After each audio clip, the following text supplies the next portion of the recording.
I'll make a motion to adopt the agenda as presented. I'll second.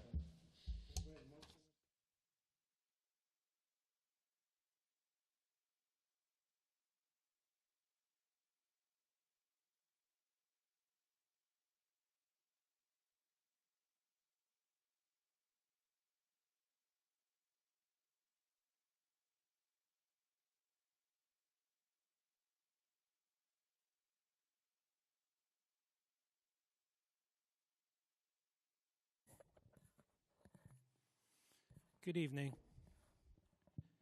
So tonight our public hearing is to consider Memorial Park Funeral Home's CUP request, conditional use permit, to operate a crematorium at 4121 Falcon Parkway.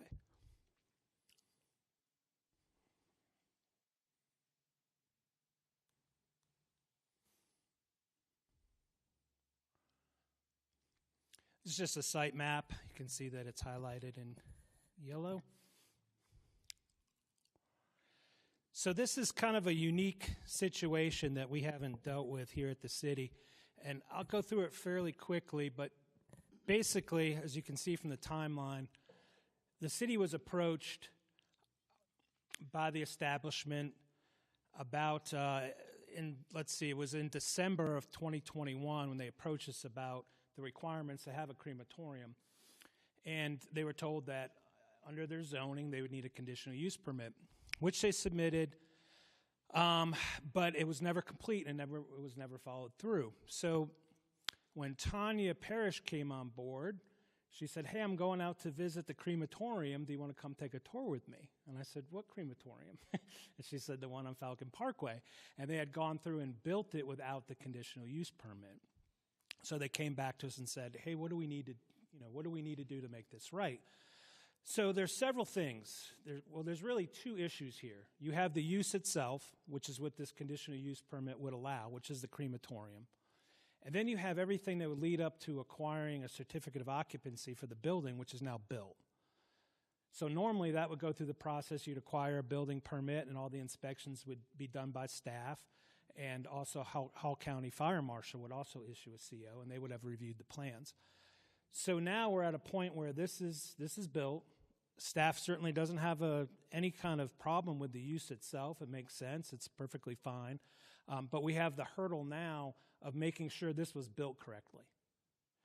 So in speaking to the applicants, they already have some engineering letters saying that it was built correctly. But we'll have to go through those hoops to ensure that it is done correctly if you guys are okay with approving the use. So I would say that staff is in favor of approving the CUP with the condition that the CO is issued, that we have enough evidence to prove that it was built correctly. And once we do that, then they can go to Hall County Fire, which we've spoken to. And once they get approval from us, they can go and get approval from Hall County. And then it's my understanding because of this use, they would then have to get approval from the state. So it's kind of a unique situation. It's already out there, it's built.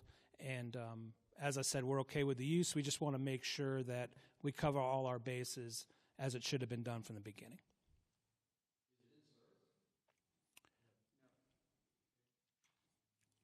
No.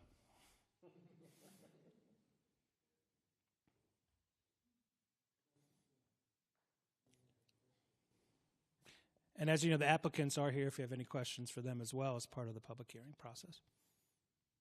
So you said it's not in service, but has it been used? No, it's not been used. It's not been used at all? No. Okay. If both of y'all would just come up here and just give your name and your address. You can use the business address so we can get it on record. My name is Scott Wiley, and with Memorial Park Funeral Home. My office is up at 2030 Memorial Park Drive in Gainesville. And I'm Sparks Bowers, the manager of the funeral home and soon to be crematory, hopefully, at 4121 Falcon Parkway. Okay. So, for the record, it is not in use at this time? Yes, that's correct. It's not in use. We cannot use it until, not only do we have to have all these permits in line, but the company that sold us the tort, they will not do the training for us until we have all the necessary permits. So once we get all the necessary permits, then we contact that company. They come out and train us all individually to operate it.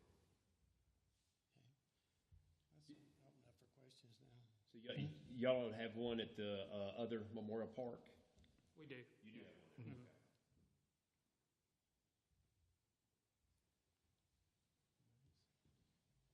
Mr. Mayor, I just want to make sure your intention is that we have begun the hearing and that these are the proponents for the conditional use permit, because we're counting their time.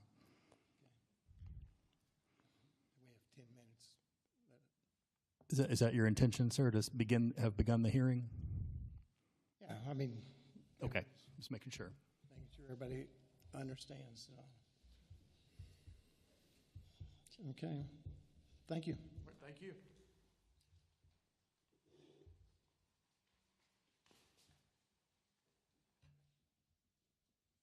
Is anyone here to speak against the crematorium there? Okay, hearing none, then we'll close the public hearing. Next is the second reading of ordinance 702.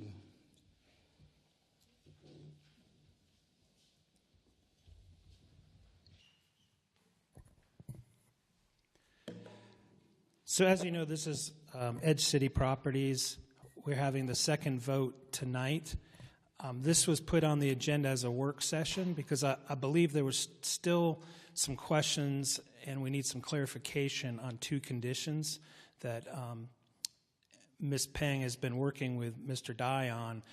But Mr. Dye is here this evening, and I thought it best if we had Mr. Dye come and we have a full discussion on those two outstanding conditions just to make sure we're all comfortable with them before we go to the second vote. So with that, I'll ask Mr. Dye to come up.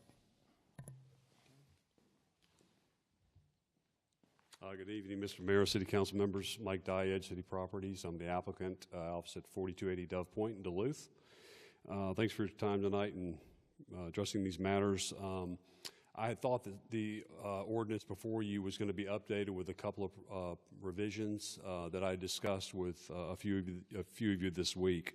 But primarily the minimum square footages that before you have been increased to 2,200 as requested.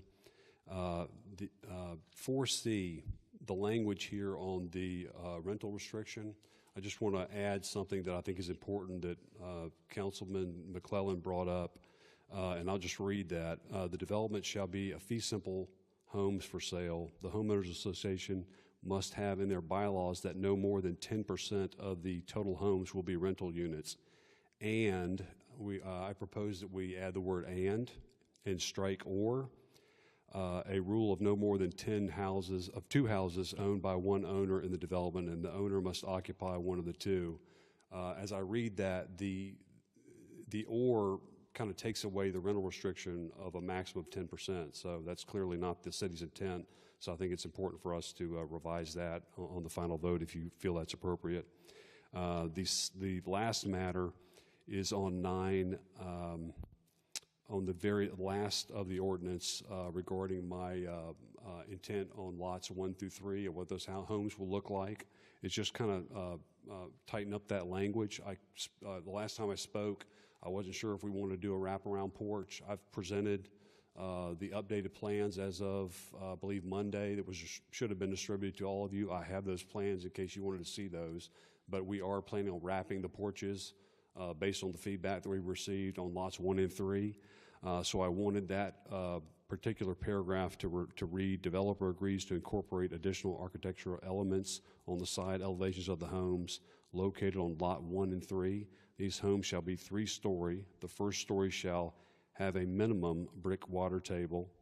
The remaining levels shall have the architectural elements to include addition of side shutters, 2 cementous siding material variations, either horizontal shake and or board and batten.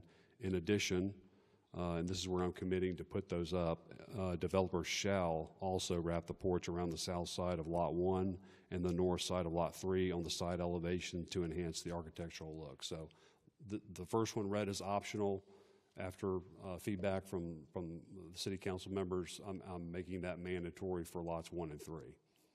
And I'm happy to provide this with the clerk. And as I stated, I did bring some house renderings in case y'all wanted to review those as well.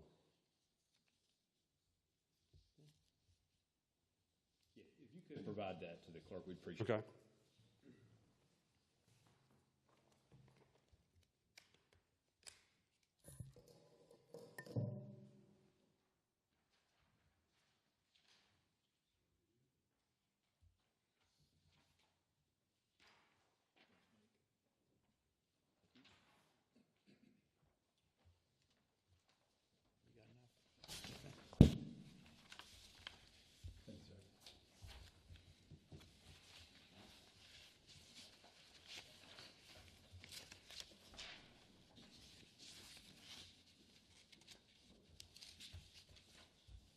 And again, this is the sample for a Lot 3, which is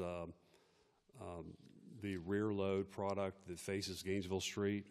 There were some concerns about the exposure when you're driving south on Gainesville Street and what that would look like. I think it's most represented on the second page. You can see the detail there and the way that the porch is designed to be wrapped around.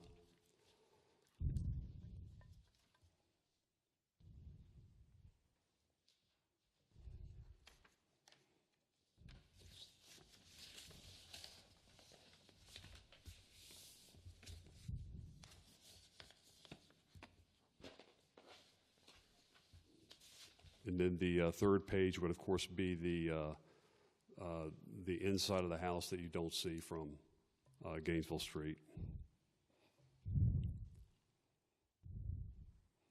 We do have nice porches designed here, and both of these, all of these 3 homes are rear entry basements.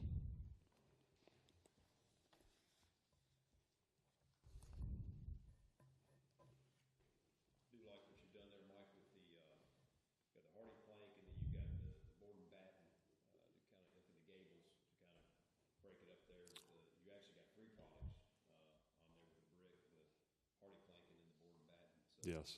Transition strip between that and the gable there, so, and then nice amounts of transparency there with the windows, and then the wraparound porch is a nice feature.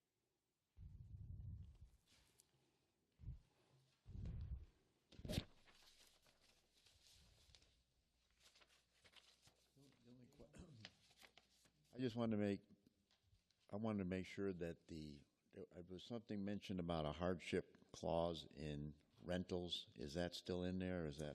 That's in there, and I think when any of us that lived through the 2007 to 2012 timeframe, I think if there's one organization that hates rentals more than perhaps the City of Flower Branch, it's Homeowners Association.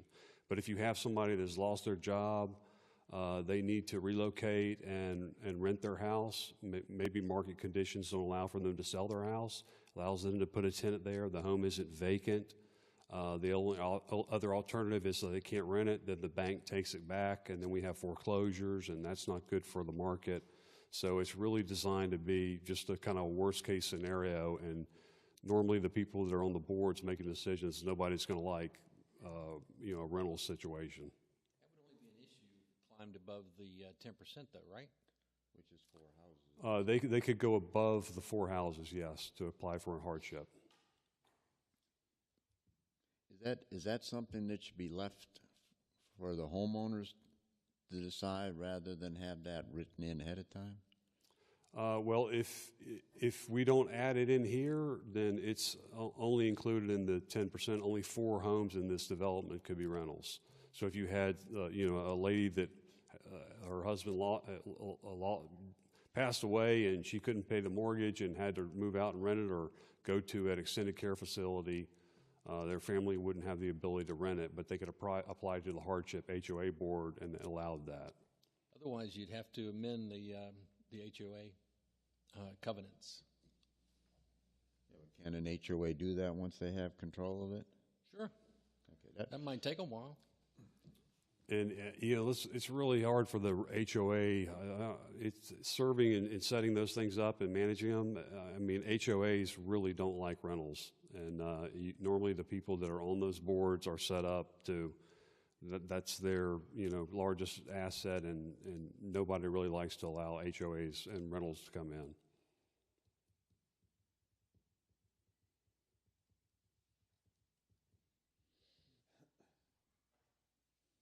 So who defines how long the hardship exists? It can't be ongoing, right?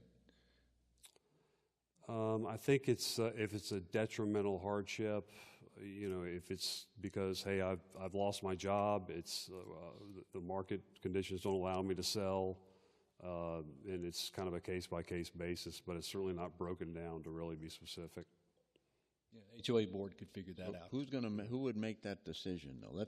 Right now, there's none of the homes sold. They haven't been built yet, right? Yeah, They're so building the first 40 homes. How does someone buys a house and then all of a sudden declares hardship? after the HOA is turned over to the homeowners, they elect a board, and a board reviews those, and it's decided whether or not it meets their hardship provision.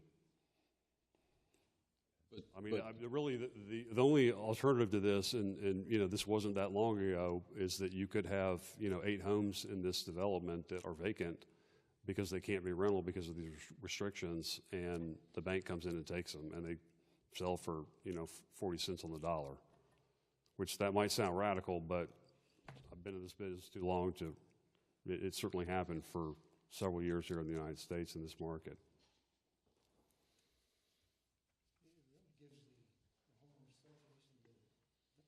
I don't have a problem. Again, I'm just worried about, I guess, I'm just having a problem because I've seen so many things done with houses bought with the only intent of renting, and they can come up with that story that says, we bought this house for this reason, now that couple's not moving, but I have to keep it for a while. The intent would be certainly of people that have lived there and then have experienced a hardship. I don't have. That's what I was saying. Once the houses are sold one time, okay, and the homeowner association exists, then it's up to the homeowners, as opposed to, I wouldn't want to find out as a councilman that all of a sudden there's already 9 rentals in there before the HOA even gets control of the HOA. No, I don't think. Yeah, I don't think that would work at all. Okay.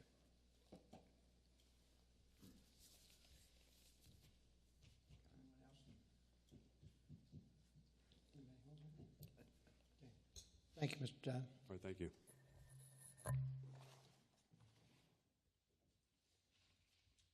Okay, new business.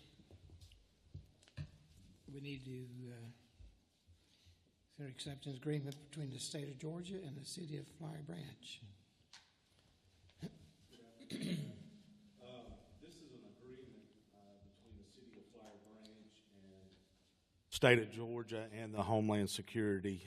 This is to make sure there's no delays in mutual aid or assistance in case there's a national disaster. And this agreement also identifies the authorized representative of this city. So this is something that we do every year. So we ask for the blessing of the council to approve this. We sign this agreement every year with them. So, anybody have questions? No. Okay. Thank you, Chief. Next, we consider the first reading of ordinance 704.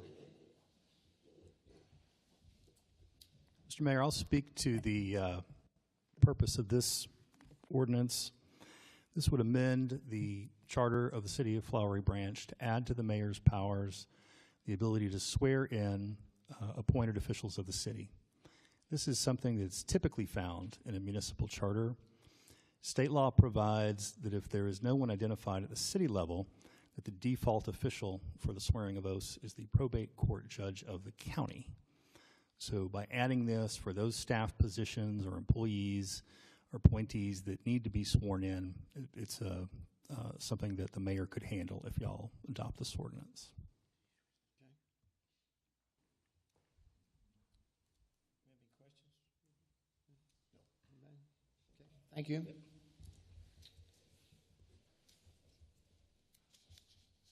Next, we consider the first reading of ordinance 706.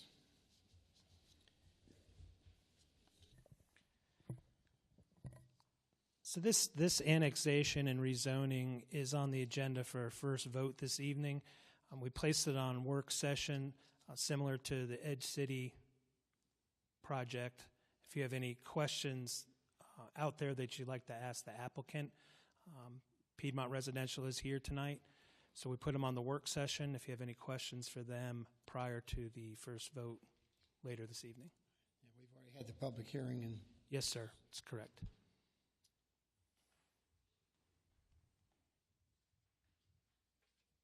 anybody have any questions about that? I did. I'd asked a question a little bit late getting it out because it didn't go out until today. But we've seen the renderings. I was wondering if we had the actual dimensions of the houses going on, seeing as we're looking at undersized lots. And some of the houses look like they might have been only 24 feet wide. And I was just wondering if any of the drawings, if you have the dimensions of the drawings that were submitted with the renderings. You give your name and address. My name is Michael Miller with Piedmont Residential. Our address is 285 Parkway 575 in Woodstock. We do have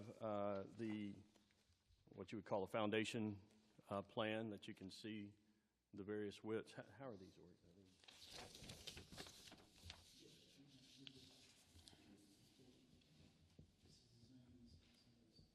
I have three sets.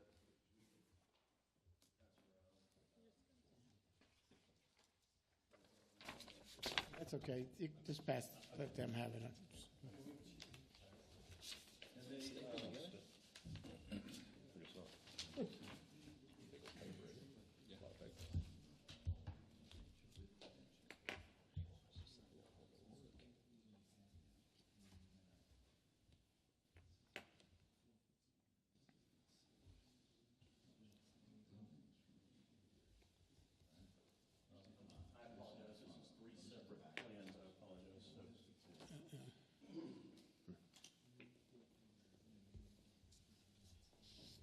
Didn't we see these last time at the public hearing?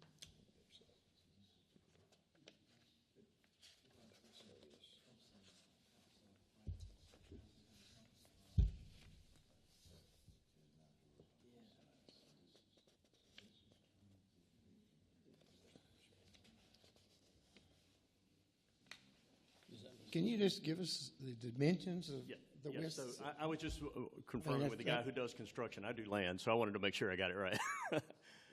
There's three sets of plans there you're looking at. There are, those plans range from 22 to 28 feet wide. If you think 24 would be a minimum, we can agree to that if there's some minimum width but we have a variety of floor plans. We have shown you three different sets there that range in various widths. It's a 40-foot wide lot, so we can, we can adjust to, we've got, 5-foot setback, so you could go up to 30 feet wide.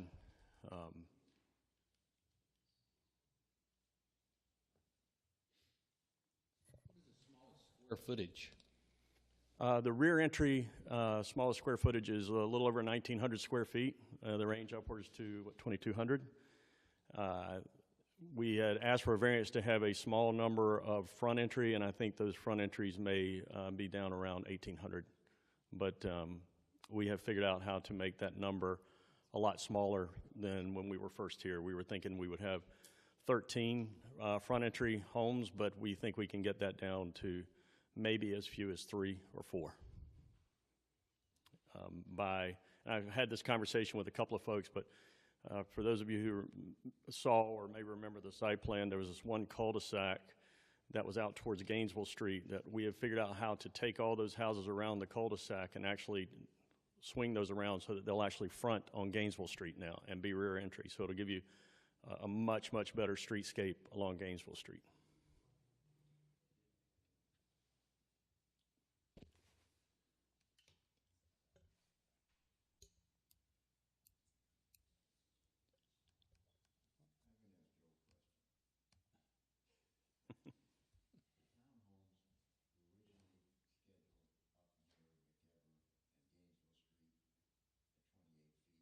Right. We ended up at 24.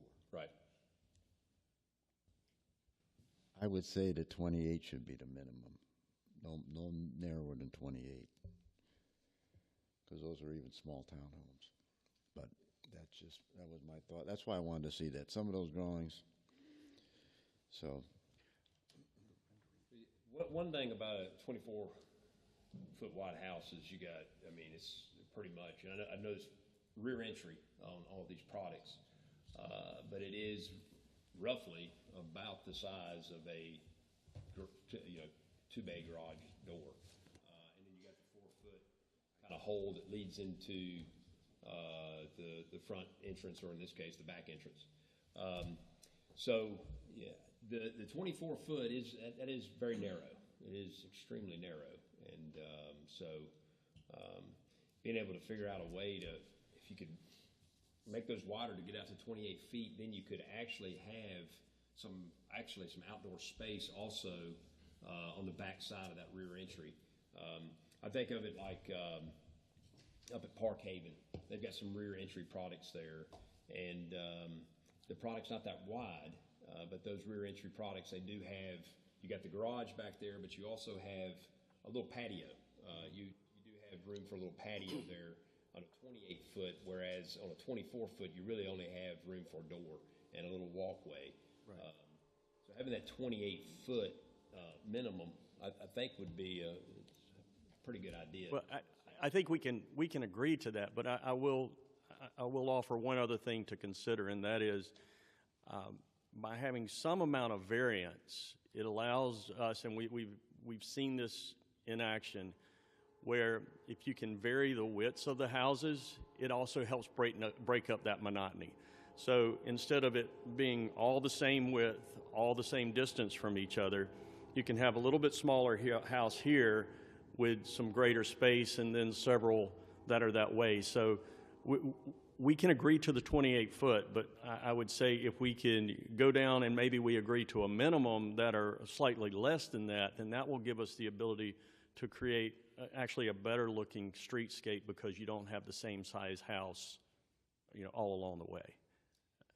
You mentioned that the curvilinear streets are making it difficult to have a wider house or a house with a little bit bigger footprint. So That's more about the depth than the width.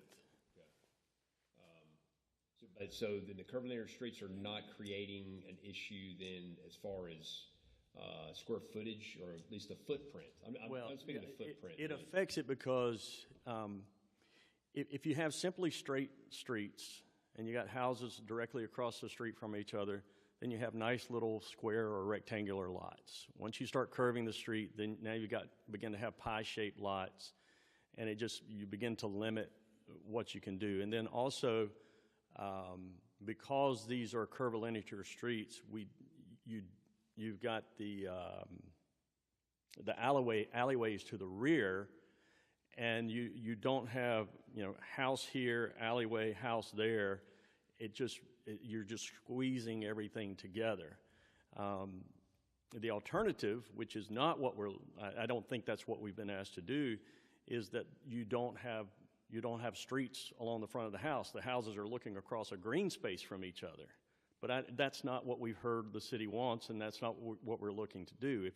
If you're doing that and you're no longer having to build two street systems, then yes, but we're basically building two separate street systems within this neighborhood. Your main road that everybody's going to drive down and see front porches, and then the rear alley for everybody to access their house. So you've got a house that's squeezed in between a rear alley and a public road. So yes, that begins to limit things significantly. And you had said that there's two cul-de-sacs. One cul-de-sac would have pickleball facility and then 3 houses. And then the other cul-de-sac, it shows in the renderings there would be 8 houses. Are those the 8 that you're Yes, sir. going to be able to turn so they'll face Gainesville Street? Yes, our engineer is working on that. We had been focused on the annexation issue until that got resolved late last week, and now we've begun to focus on how to improve that. And quite frankly, the question you asked at the public hearing about how the trees were laid out, when I began to look at that and revisited the video of the public hearing, we looked at it and said, you know what, we can take these houses around this cul-de-sac and basically, you know, put them in a straight line along Gainesville Street and just extend the street and let them be rear entry off of that. And our engineer's given me every indication that that can be done. Unfortunately, it wasn't quick enough for me to have a drawing for you tonight, but we'll certainly have that, you know, at the next meeting. But yes, that would bring down the number of front entry homes to 3, maybe 4. We still need to see how one's going to play out at that corner. So I think one other thing that could maybe be considered to break up that monotony that you mentioned is, instead of having every house the same distance from the curb or the street or the sidewalk, maybe stagger those. Went back a little farther. Seems like you got a lot of depth on these. I don't disagree, and we certainly are open to doing that, subject to whatever setbacks there are and minimum driveway lengths and whatnot on these. We just want to make sure there's that we meet all the different ordinances. So some of that ends up being constrained by engineering, but I agree, when you look at that site plan, there is the ability to push and pull, and we will certainly consider doing that where it works. So yes. Also, I wanted to know how amenable y'all are to doing something to the rear of the homes, because they are going to be on such narrow lots. Well, if Mike agreed to do 3 things on the back, I guess we'll do the same. I'm going to blame you, Mike. But yes, the idea of doing hardy plank and then having a strip and some board and batten, and also I think it was maybe Mr. Monday who mentioned something about some type of overhang over the garage or something like that. So yes, we would agree to do that. Because I just think with as narrow as these lots are, when you start putting all those houses in there, if you just got one product going the same direction, it's going to look like just a row of it. Yeah, and that's what it's going to be. It's just going to be a row of it. Won't look like it. Just but slightly curved. Yeah, so it's slightly curved through the curvilinear street. So, I mean, I think the fact that you got the porch facing the drives, the roadways, yep, and such, is certainly helpful. But I do believe that because of, just from the people that are going to be living there, from the standpoint that there is some aesthetics to the back of those homes where they're going to be pulling in, and there's going to be a lot of concrete, obviously, back in those alleys, because you got driveway and street, mm-hmm, or alleys, and so I think doing something to enhance the rear of those properties.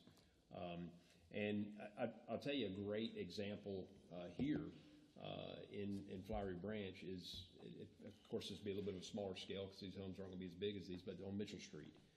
Mitchell Street, they've done a really good job of creating some outdoor space for the residents in the rear entry product.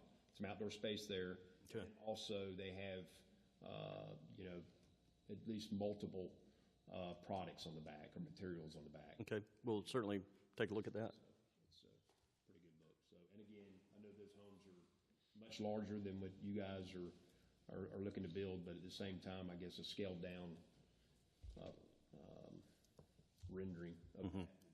that. Okay. Go a long ways. There's a little street that runs right behind all those. It's called I think it's Debbie Lane. Debbie Lane. And you can see them all just for riding down the road. All right. Thank you.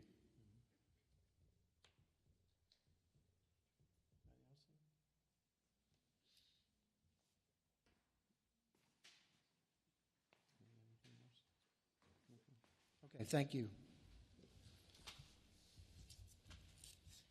And next is the first reading of ordinance 707.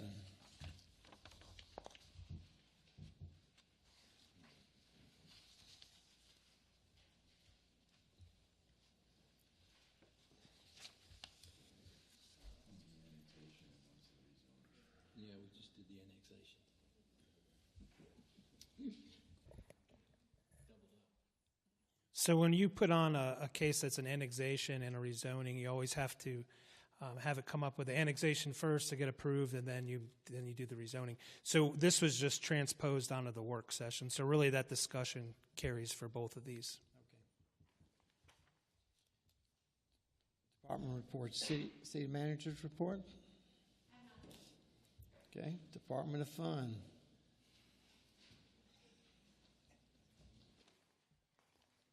Good evening. I had to make my notes because I have so much to tell y'all tonight. So the first thing I wanted to share is, do you have my little slide? Do I hit? Oh, there we are. So on the 19th of January, Bailey and I went to Sugar Hill Academy, and we talked to second and third graders who are future event planners. And we were invited to come and share about doing events. So what we did is we talked about what we do and the events we were planning, but then we gave these babies just some time to plan their own events. And it was so precious, and it was very refreshing for Bailey and I. We've just been re-energized, and we just have all these ideas flowing. Our plan is to use some of that. We had them. It was so cute. I should have brought them, but they drew all these little pictures and all this stuff that they would do at their events. So our plan is to take some of their ideas and incorporate it into some of our stuff downtown. So it was really sweet. And Bailey told me today, she's like, we need to do more of those. I was like, okay, I'll work on that. So is that the academy with Sugar Hill? It is. Actually, it's a Hall County school. It's located off of 129 over there on that side. One of our, the way I got connected with it is the teacher is the mom and wife of one of the Boy Scout leaders in Troop 228. So, which brings me to my next announcement, and you'll see we do have a couple of them in the room with us. We just finalized today that we are going to have a flag retirement ceremony. The South Hall Rotary Club is partnering with the city and Troop 228 to do the ceremony on President's Day. It's going to be Monday, February the 19th at 6:30 p.m. We're going to do it here at the amphitheater. So I'll have more information coming out really soon about all that and how people can come and join and just be a part of the ceremony. So it's really sweet. So. Also, next week is Farmers Market, of course, but it's also, we're kicking off Mardi Gras next week, so we're going to have all kinds of fun happening. We're going to have a taste of gumbo and jambalaya, some king cake. We're going to have beignets. You have to buy those, but they're delicious. But also, we're also kicking off for our rebranding. Radical team is going to be there to do some surveys and some giveaways and stuff to start getting our citizens involved with some questionnaires. And one other thing, we have Neighborhood TV is going to come and do a broadcast. They're going to interview some of the people at the market. We'll talk about the farmers market. They're going to talk to Radical about rebranding. And then the reason they're coming is all about me and my department. But anyway, no, I'm just kidding. We're going to talk about the Department of Fun, because in case you didn't know, we are one of few. There's really only one other one, Department of Fun inside of a city. And so it's kind of getting some buzz. And so we're sharing about all the things that we do and cultivating that energy and excitement in our city. So, I almost forgot. Also, I'm sure all of you are aware, but we are sharing it as often as we can. The railroad is getting ready to do some maintenance on the rail lines.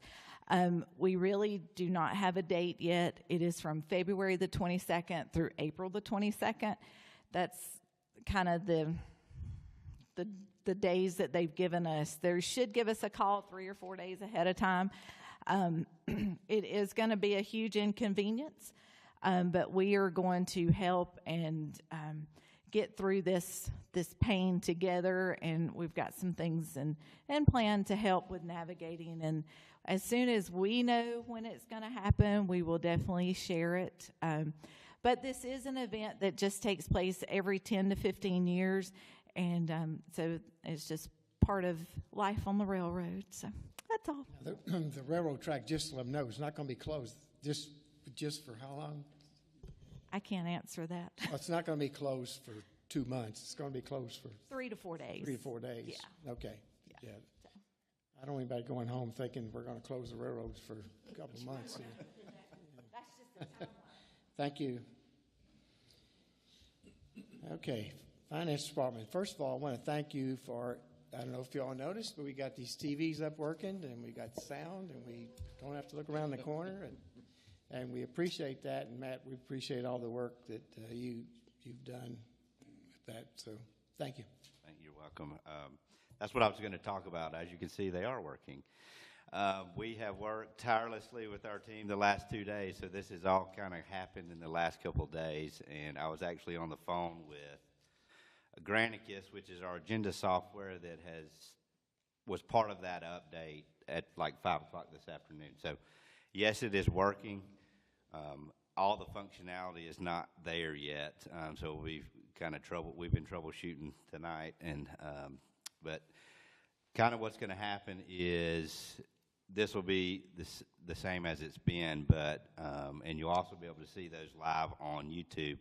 But in addition to that, you'll be able to go to our website and the app and go to our agenda section of the website. And when we go live with the video, you'll see a button pop up there next to that date, and you'll be able to watch that stream live next to that agenda. But the cool thing about that is if you use that link, it'll pull that up, and you'll see the video.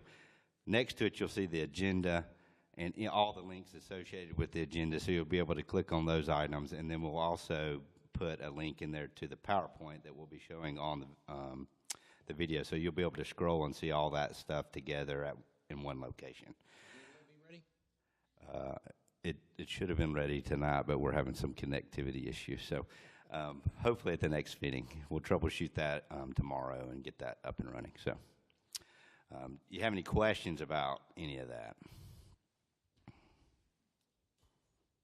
Thank you. Thanks. HR Department. Okay. Planning Department. Okay. Police Department.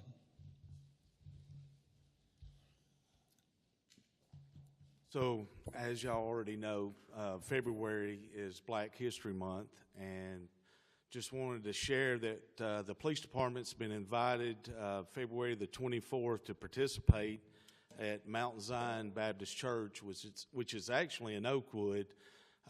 This will be the second year that we've been invited to be in a church service with Mount Zion, and that's one of the big events that the police department is involved in. But we've added another month, which is going to be April. It's Autism Month, and we have an officer that their child has been diagnosed with autism. So we are going to honor that month for that officer and his family. We'll have blue badges. It's like a baby blue color badge for that month. So we're kind of excited about that, and just want to give y'all a heads up. If you see an officer with a baby blue badge, that's what it's for. So thank y'all.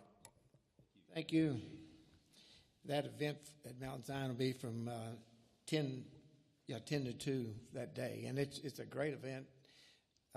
It does a lot of good by bringing the police department and people together, and it was excellent the last time. Public Works. Nothing to report. Thank you. Okay. Attorney's report? Nothing to report, Mr. Mayor. Council report. No report. Nothing to report. We've had a lot of reports, but we don't have anything else here. So. Very good. All right, we'll adjourn that work session and get into the voting section. We'll call to order. And the public comments, and we have one, Mr. Weber.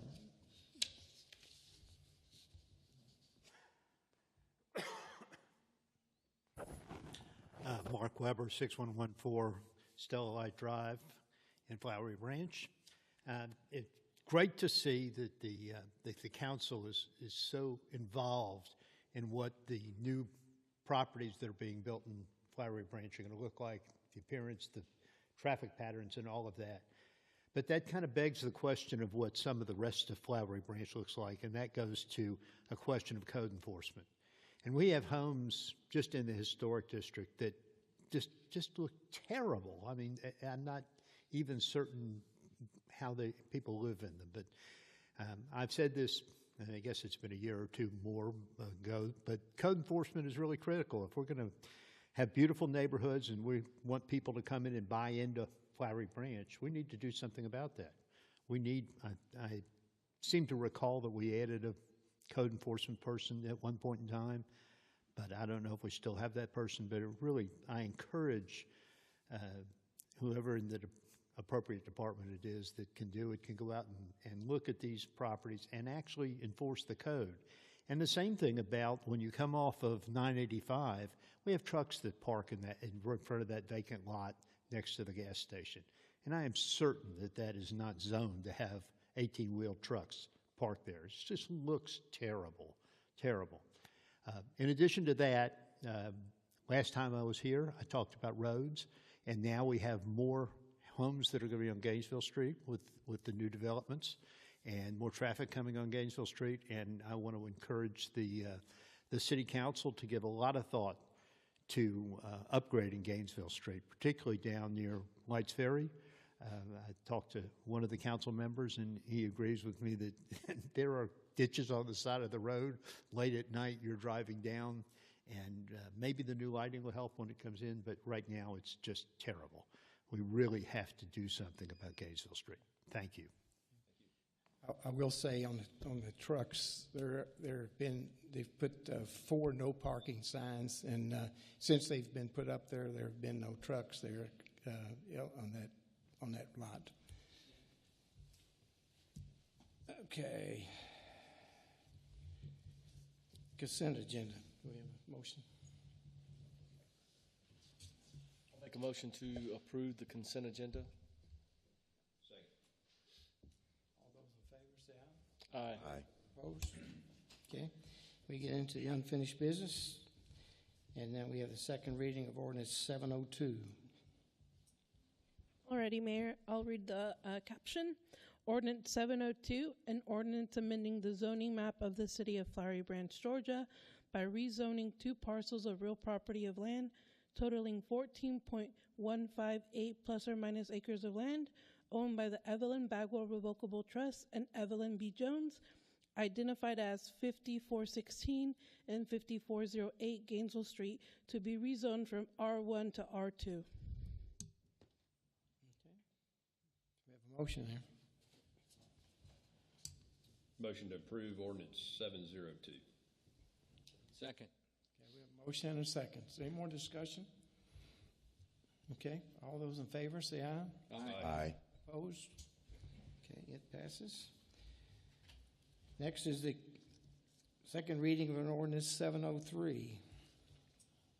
Alrighty, ordinance 703, an ordinance approving a conditional use permit to operate a car wash facility on a parcel of real property owned by Parkway Mini Storage LLC, identified as 4728 and 4734 Hog Mountain Road, totaling 1.34 plus or minus acres. Okay.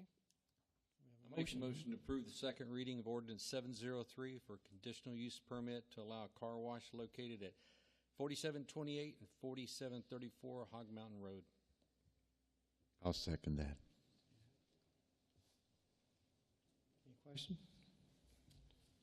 Okay. All those in favor say aye. Aye. Aye. Opposed?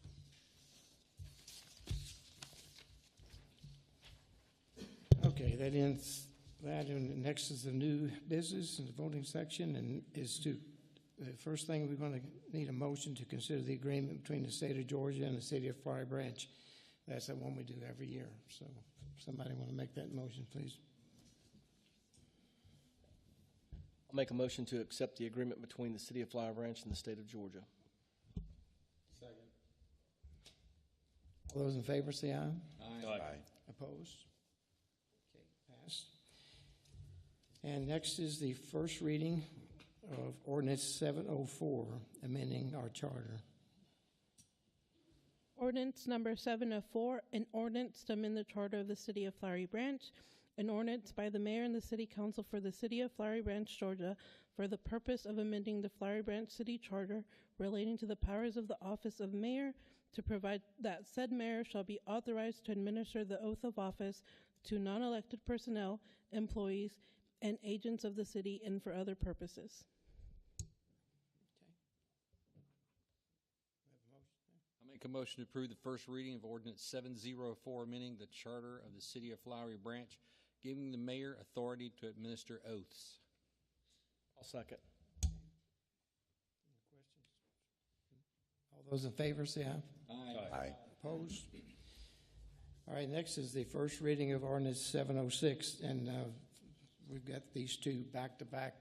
One's for the annexation, and next will be for the zoning. So 706.